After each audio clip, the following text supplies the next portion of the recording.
这是一张我刚刚从银行领取的支票，这真的是一张我的支票。在过去1年节目之中，我发现有不少人很期待我们公司的一位编导，叫怀古。来，返场，怀古快起来，来坐上来。怀古是我们公司非常厉害的一位编导，有很强的自主拍摄能力，所以今年我打算给他签发一张100万的支票，他可以用这张支票和他的伙伴前往任何想去的地方，结交任何来自世界各地的朋友，没有选题的限制，反正就是任何带劲的事情，你都随意做，交给你了，拜拜。啊！非常感谢 Tim 老师的大力支持，这张支票比你的策划还让人感动。其实我一直很想有一份就是可以前往任何地方的工作，而我还在思考拿这张支票去哪里的时候，其实世界上早就有一帮人实现了全球流动，他们利用数字技术远程工作，因此不受任何固定办公地点的限制。不仅是泰国清迈、葡萄牙里斯本，世界各地都有他们边浪边赚的身影。他们就是 Digital Nomad 数字游民。所以这一次我们决定带上这个100万支票里面的钱，前往我们这次的目的地，被称为 Islands of Gods 的印尼巴厘岛。我一直非常想体验这些数字游民的工作和生活，而正好未来智能全新推出了轻弱无物的 AI 会议耳机 iFlyBuds Air 2，除了可以多平台录音转文字，还可以通过 VMAI 回顾对话内容。于是我们一拍即合。那么欢迎收看100万支票系列的第1期节目《巴厘岛数字游民》。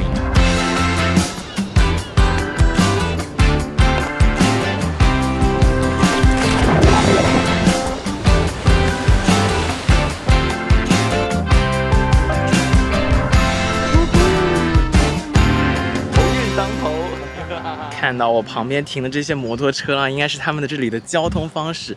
然后这里就是巴厘岛这边最著名的一个数字游民的社区，它叫做 Tribal。然后这里它既是一个就是青旅，然后它也是一个共享办公空间。一晚上的价格是28万印尼盾，大概人民币就是133块钱左右。但其实我订的是一个就是8个人的房间中的一张床，然后它还很贴心的给了我一个耳塞，8人间耳塞。应该还是很有帮助的。This is my room. Yeah, number 3. And my roommate is going to be all male, or is going to be male and female? Mix. Oh, it's mixed room. 好，这个是男女混住的，我的天。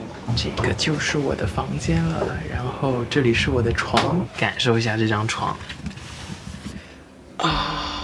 贼柔软，好舒服啊。在巴厘岛当数字游民，住宿通常是主要开支。我会把巴厘岛数字游民的住宿分为这样几个档位：有生存档的8人间青旅，按日租收费，每天的价格大概是100多人民币；有小康档的单人公寓，1个月大概是4到7千人民币左右；有中产档带泳池的联排，1个月的价格大概在9到12K 人民币左右。而我们这次难得手握100万预算，自然是定了最尊的一个档位，那就是1个月1.5万到2万的泳池独栋别墅。哇，天哪！我们现在已经到了我们租的一个 villa， 这边就是那种非常尊的那种数字游民可以租的地方。然后今晚就感受一下这个非常非常尊的这个 swimming pool。哇，天哪！我们出差有住过这么好的地方吗？哦，那有哭了吗？我没带，好失败啊！而非常凑巧的是，在和 Airbnb 房东沟通的过程中，我们发现房东夫妇居然也是数字游民。来自印尼雅加达的 Dian 主要做印尼咖啡和香料的贸易工作，通常通过邮件工作；而来自哥伦比亚的 Christian 则是典型的影像类数字游民，他一个人就可以做创意、导演、拍摄、剪辑、动效等各种职能，可以处理来自世界各地多种多样的视频需求。早在7年前，他就可以和品牌方一拍即合，做观众爱看且甲方满意的内容。在聊天的过程中 Christian 也和我们解释了数字游民的一个核心逻辑，那就是地理套利。I've recognized that January, February, March is in advertising is always low. So in those months we travel, we have fun. But then like months like now, it picks up. I get a lot of time off a year, a lot. But it's only when I know when the low months are coming. So in London, makes sense. I'll work 11 months of the year. Now I work 6 months. I make half. And you're spending so much less. London is freaking expensive. 地理套利简单来说就是挣发达国家的钱在发展中国家花。不过想在巴厘岛挣发达国家的钱，那么许多数字游民就不得不为时差低头。因此巴厘岛会有像这样大半夜都灯火通明的共享办公空间。现在是晚上时间12点，然后我现在在一个巴厘岛的共享办公空间，就是非常离谱，12点钟了，这边还门庭若市，超级多人在这边办公。因为这边数字游民他们要赚发达国家的钱，那很多发达国家在欧美那边，所以他们就必须在这个晚上的时间工作，然后就有了现在这个非常非常离谱的现象。在许多数字游民为时差昼夜颠倒的同时 ，Christian 却发现了一个利用跨时区的特性作为他独特的优势的工作方式。To me, I've gotten to the stage in my life where they know where I am, so they're okay with whatever time zone I work in. And what I've also come to realize is that by the time I finish work, my clients are waking up. So now I hand over the job, and sometimes they have in-house editors that take over what I do.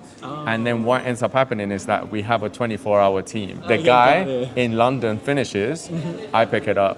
So it's a 24-hour team. Yeah, like each body work for 8 hours and it The work never stops. 我们之前一直觉得国内的视频后期很卷，但没有想到伦敦的后期工作室已经卷到这个地步了。不得不说 Christian 这波通过线上云服务实现24小时跨时区轮转剪辑，真的让我们大开眼界。一直聊工作，大家可能听着有些疲惫，那么不如我们来看看这些能够全球流动的数字游民在巴厘岛的生活是什么样的。巴厘岛的数字游民大多聚集在以仓谷为代表的岛屿西南端。如果说要给这片区域一个形容词，那一定是活力。这里的数字游民会进行各种各样的运动，而巴厘岛作为享誉世界的浪点，冲浪这项我觉得有点小众的运动，在这里却是不少人开启一天的方式。It's like 7 a.m. in the morning and Alex about to surf. I know, yeah, I'm so keen. I can't wait. It looks really good out there. Alex is like a really professional surfer and he's got a world ranking to it. I'm curious, so you actually don't need to work in the office, right? Can you tell us a bit like what do you do for a living? So there's a few different ways we make money. It's like sometimes it's like a part-time surf coach, sometimes it's like doing little things for sponsors, and then also working back home in retail at a surf shop, and then traveling around competing. Sometimes you can make some money, but the goal is to maybe eventually make a full-time income from surfing. Great, just from great. surfing. 所以接下来 Alex 要教我怎么进行这个冲浪。Okay, Alex, please teach me about it. So first thing we need to know is which leg to put the leg rope on. Which way do you face forward?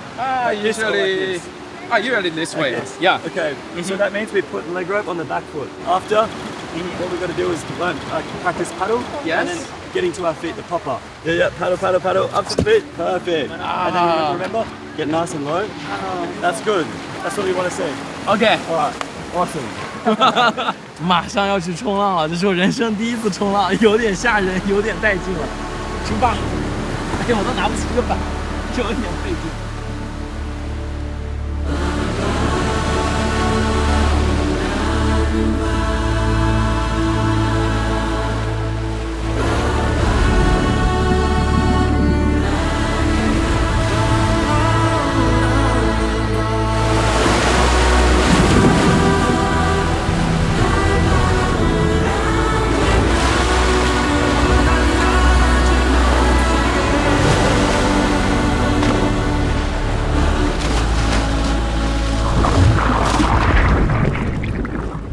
冲完浪才知道，这儿的数字游民似乎讲究用运动唤醒大脑，什么 PPT 代码 bug 都先靠边，运动完回来开工才能事半功倍。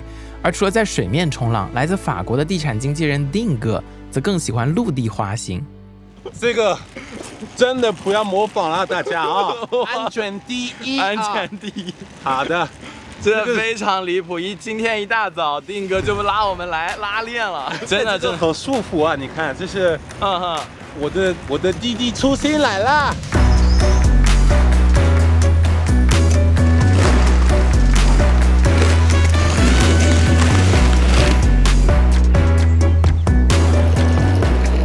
我来自法国，然后出生在法国巴黎。你猜我多大？30出头的样子。我39了，我是86年，我08年的时候我去了中国，然后16年到22年，我都在杭州。啊，我们也在杭州，我们也在杭州，对吧？对，我之前在阿里巴巴工作。哇，对，7年了，7年不容易，但是很好，就是我学会了很多的东西。定哥曾经是阿里巴巴的商业发展顾问，在阿里的第2年，定哥通过引进来自非洲卢旺达的咖啡，超额完成了他的业绩指标，也赚到了他的第1桶金。2023年离开阿里后，定哥来到了巴厘岛创业，现在他有一家房地产中介公司，并通过社交媒体吸引来自海外的投资者购置巴厘岛的房产。另外，他还在打造他的轮滑课程平台。我个人感觉，或许是为了减少收入不稳定的风险，不仅是定哥，许多数字游民都在尝试身兼数职。比如刚从世界500强外企辞职的 Psyche， 他除了为几家欧美公司提供出海营销服务，同时还在积极搭建一个巴厘岛的数字游民社群。Psyche 和定哥告诉我们，巴厘岛的数字游民真的做什么的都有，绝不仅限于程序员、设计师、自媒体博主这些大众认知的数字游民职业，还有留学中介、币圈大佬、心灵导师等等。好，说了那么多干燥的知识，接下来是时候搞点多汁的食物吃了。在巴厘岛，或许是为了迎合比较年轻的数字游民群体，这里的门店装修真的都非常赏心悦目。你可以在这里找到来自世界各地的美食，无论是健身达人喜爱的西式 brunch， 物美价廉的东南亚餐厅，还是这种很尊的干式熟成牛排。我们摄制小组用100万支票在这里胡吃海喝，从早午餐吃到夜宵，但不得不说，最让人印象深刻的还是定哥常常来的这样一家牛肉面。所以我们现在非常神奇，就是定哥给我们推荐中餐吃中餐。这个是我经常要赖的，1周之内大概我来这里3-4次吧，3-4次哦。这个很健康，又很好吃。我19年的时候做了1年的调查，专门去看数据啊，然后去看这个房地产的一个市场，然后我发现巴厘岛确实是最好的，对我来说是最好的。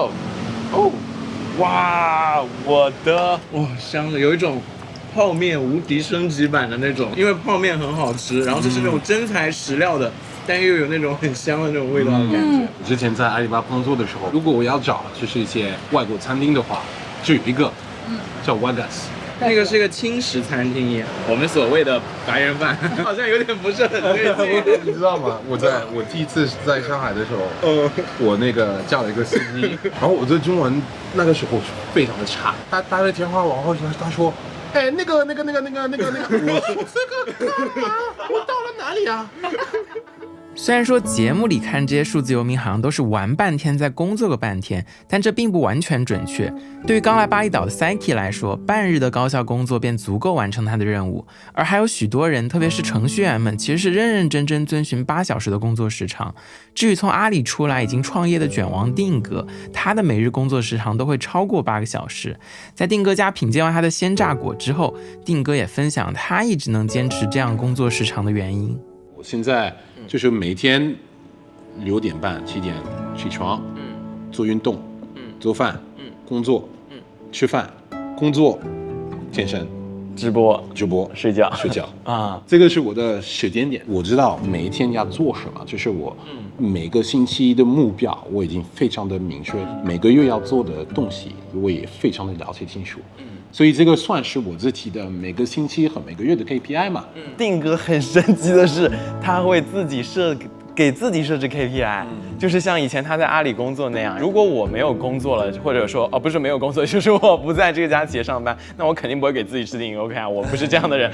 但是定哥明明没有人给他奖励了，他自己给自己设定了一个奖励，就是自律其实还是非常非常重要的。在成为数字游民，你一旦失去一个非常结构化的生活，你就要靠自己强大的这个自驱力的这种感觉。我现在说的一句话就是I'm living the life by design。我现在在做的事情都是我自己想做的事情，不是因为有一个人说，哎，定哥你要做这个，所以我要去做。在采访定哥的过程中，未来智能耳机也记录下了整个采访内容。接下来有请 Tim 为大家分享。家人们，你看，这是非常带劲的未来智能 iFlyBuds Air 2 AI 会议耳机。你可以看到，它不仅帮助怀古记录下了采访的全部内容，同时还加入了未来智能自研的 Vim AI 大脑，自动生成摘要、代办和脑图，也可以提出问题，拓展回答。对了，这款产品现在已经在京东开售，现在上京东享同款黑科技。好的，回到主题，那么数字游民真的像前面视频描述的那么美好吗？就像视频前面所提到的，数字游民经济的核心齿轮在于地理套利，也就是用发达国家的薪资撬动发展中国家的生活成本。然而，这对于发展中国家的数字游民来说却并不友好。然后发现其实就像 Saki 说的，这里70%的人，甚至更多，我觉得甚至有80%-90%的人，他都是白人、欧美面孔的人，就会很少看到亚洲人，然后东南亚人在这边，这是一个问题。我们可以很明显的感受到，巴厘岛的物价，特别是仓谷的物价，并不能用低廉2个字来形容。许多人把数字游民视作美好生活的退路，靠着对他的幻想撑过一个加班的日夜。可当真的来到这里，他们在收入锐减的同时，却又无法维持一个相对低的消费。丁格告诉我们，在巴厘岛6个月是一个坎，他听说过太多没待超过6个月便默默离场的人。但即便站稳跟脚，那些做了10几年数字游民的人，现在感觉怎么样呢？我们遇到了一位叫 TJ 的姐姐，她不愿露面的爱人早在07年便从谷歌离职，当起了数字游民。前几年疫情的冲击让这位初代数字游民努力了10多年的事业一切归零，她也开始怀疑起了当初的决定。你一旦做了数字游民，其实是没有回头路的。我给你们一个特别典型的例子啊，疫情那几年，在西方，特别是在欧洲，是影响非常严重的，所有的场所都关门了。然后我老公正好是做体育社交的，他的项目直接就完蛋。你想想，一下迎来了一个等于说没有收入的这么一个时间。他说，要不然我就回去找个工作吧。但是他又能找着什么工作呢？他已经离开职场这么多年了，而且他只有互联网的经验，再回互联网谁要他？然后这个时候他就在 LinkedIn 上去翻他以前的同事，什么意大利阿里配的创始人，然后又搜一个同事 TikTok 南欧的 director，然后他说，你知道吗？我给你看的这几个朋友，我的同事，他们当年非常羡慕我的生活，自由自在的数字游民生活。现在是我羡慕他们的时候。当然，并不是所有人都会后悔自己做出的决定。当我对有着多年数字游民经历的 Christian 问出同样的问题，便收获了一个截然不同的答案。Have you ever regretted this kind of digital nomad life? I think maybe. No way. No way. I always knew this was it. You know, before even the term digital nomad came to mind, you know, I'll be like 23 years old. I'll tattoo Tokyo and Kuala Lumpur. Like I write it down because I knew I was going to live in one of these places. But I always knew that I had to leave and I just love the world. So no regrets. And in fact, I only live one life. So what's the point in having regrets, you know? Just say yes to everything and Yes. Yes, you know, don't just say yes. And I have a saying that I live by and is never regret anything that felt right at the time. 当然，无论这些数字游民的境遇如何，有一点相同的是，当橘子味的晚霞漫过稻田和沙滩，当远处的冲浪板变成金色海面上的剪影，整个岛的工作就像是被按下了暂停键。这些来自世界各地的数字游民会集体放下手中的工作，看着这座色彩缤纷的岛屿带给他们的美好时刻。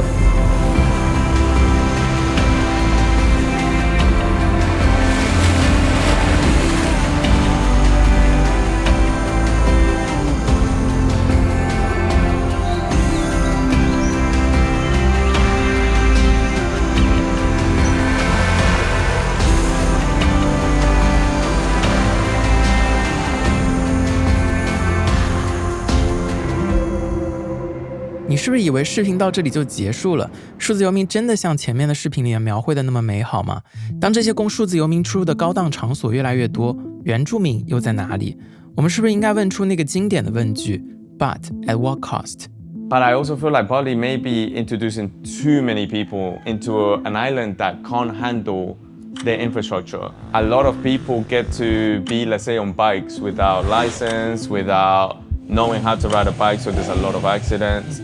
And I think this hugely affects local life because now they have to deal with, like, let's say, a lot of drunken people, which there's a lot here.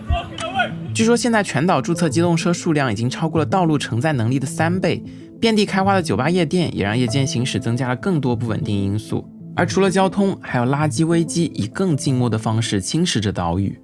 我戴了2层口罩都挡不住这个臭味，这里真的巨臭无比，从来没有来过这么臭的地方。然后后面它是一个巨大的垃圾山。当然这样可能直接看不出来，所以我们可以用航拍的视角带你看一下，这里非常夸张的垃圾。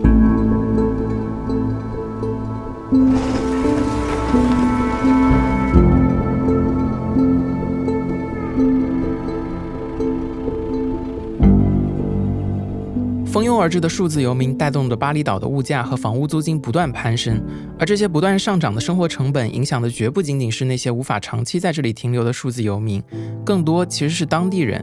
这是我们在仓谷海滩边遇到的一位巴厘岛本地妈妈，大概是因为在海滩边一日的劳作，我们见到她时，她的面部已经被晒得通红。Two daughter, two boy. I'm poor mama. No money. I come every day here for sale like this. But you're working very hard. Yeah, I do very hard because my kids school need money. Bali very hard to find job. My kid went to Pasar with me. But she's Pasar school, with you. yeah. And your husband? My husband is dead. Yeah, no sorry. Already 7 years. I must washing, cooking, cleaning. I look so many after, things. yeah. How much you can earn? Every day. When many people, maybe I got 500. 500,000. Yes. Around like. Is that enough for 4 kids? No, I don't think because so. I buy more stuff, you know. And the cost of living is really high in Bali, right? I buy 2 room 1 month, around 2.5 million. 1500左右，1500。 It's cheap already. Yeah, it's cheap already. 10 years ago, more cheaper. Now it's really expensive. Yeah, everything. Do you know why? I don't know. I don't understand. 其实一开始我并不理解为什么数字游民会为本地人的生活带来负面影响。根据我们的采访情况，一位数字游民1个月通常要在巴厘岛花费1万人民币以上，这花的都是真金白银去帮助巴厘岛经济增长。但走在巴厘岛的街头，我们就会发现那些新兴的网红店铺门庭若市，而本地居民的店铺却鲜少有人光临。消费的分层让利润大多进了外籍投资者的口袋，而这些钱也让外籍投资者购置更多的土地。 I was a land policy consultant. So the thing with Bali is that many places in Bali have been built up by denying the spatial plan. So this area, for example, it's meant to be rice fields. And this rice fields is necessary for the local life. Sometimes foreigners come with their hard cash and just offer it there, and they take the farmers out of that land. And I've heard from the locals in those areas that they get very disappointed and they get quite frustrated because Bali is a very spiritual island. Several places are just meant to be given offerings. It was very meaningful for the locals. 当数字游民追寻着理想与自由而来，本地人却在被迫搬去更远、更廉价的地方。某种程度上，海滩边的妈妈就像是工业时代被纺纱机取代而被赶出工厂的工人。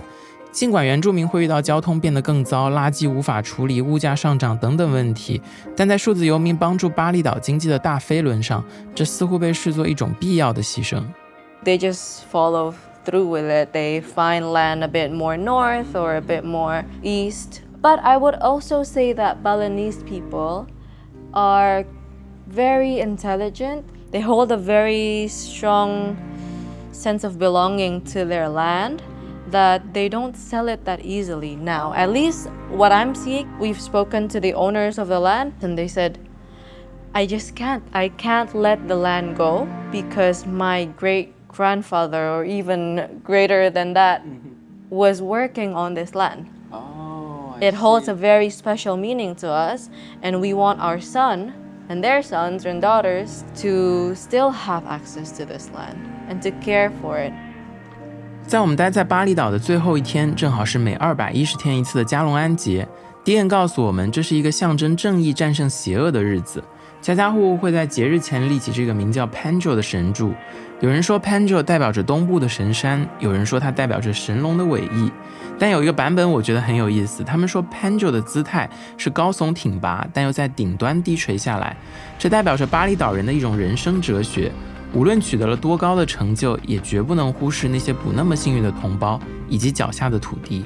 当数字游民的理想国在岛屿的西南端肆意生长，巴厘岛人也开始像 Panjo 一样，以挺拔的脊梁面对外来文明的张望，同时又合手低头，守望着脚下土地里自己的根系。用温和的微笑叙说万物有灵，生生不息。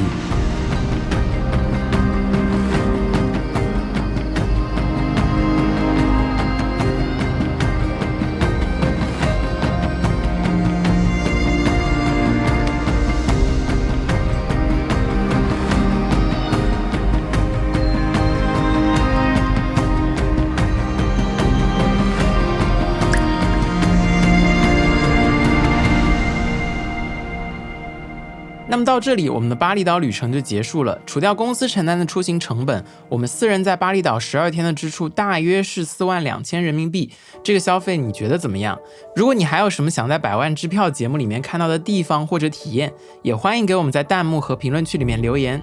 最后，非常感谢未来智能对本期节目的大力支持。那不得不说，这个 VM AI 的各项功能在异国他乡帮了我们大忙。那这一次未来智能全新推出了2款耳机，除了在节目中出现的 iFlyBuds Air 2，还有这一款联合爱乐乐团大师进行调音的入耳式 iFlyBuds Pro 3，同样搭载 AI 大模型，可以轻松成为你的职场帮手。那么以上就是本期节目的全部内容，欢迎大家点赞、投币、3连转发。如果想看更多怀古的视频的话，也记得多多支持。那么我们下次再见。